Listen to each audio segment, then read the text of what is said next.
ایک شخص مالدار ہے، وہ مال سے کر سکتا ہے تو وہ سوچے مجھے کیا کرنا ہے مال سے، دین کی خدمت۔ ایک شخص وقت سے کر سکتا ہے، وہ کہے مجھے وقت اللہ کے دین کی تبلیغ میں اور کاموں میں لگانا ہے۔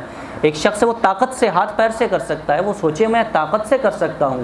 ایک شخص سے وہ اپنے صلاحیتیں دے سکتا ہے، اپنا ہنر دے سکتا ہے، تو ہر شخص سوچے کہ میں اللہ کی راہ میں کیا خرچ کر سکتا ہوں، اور جب اللہ کی راہ میں صرف کر دیں ان چیزوں کو تو کبھی جتائیں نہیں، کبھی زبان پہ ایسا جملہ نہ آئے جس سے اذیت ہو۔ آپ کو اللہ ان ولیوں کی صف میں جگہ عطا کرے گا، ولا خوف علیہم ولا هم یحزنون، سکون ہی سکون، امن ہی امن، آرام ہی آرام، راحت ہی راحت، چین ہی چین، شادمانی ہی شادمانی، مسرت ہی مسرت، خوشیاں ہی خوشیاں، عرفان ہی عرفان۔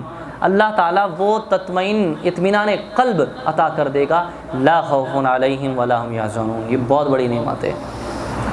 جو مال و دولت سے سکون نہیں ملتا وہ مال خرچ کرنے سے ملتا ہے، جو جمع کرنے سے نہیں ملے گا وہ خرچ کرنے سے ملے گا۔ اسپتالوں میں لوگ پریشان گھومتے ہیں، مرض سمجھ میں نہیں آ رہا، پریشان ہے، ڈپریشن ہے، سکون نہیں ہے، حالانکہ اللہ نے بہت کچھ دے رکھا ہے لیکن سکون نہیں ہے۔ تو قرآن آپ کو بتا رہا ہے، اللہ نے فرمایا تم اللہ کی راہ میں اپنی صلاحیتیں، اپنا پیسہ، اپنا ہنر ختم کرو، خرچ کرو، اللہ تعالیٰ تمہیں دنیا آخرت کا سکون عطا کرے گا۔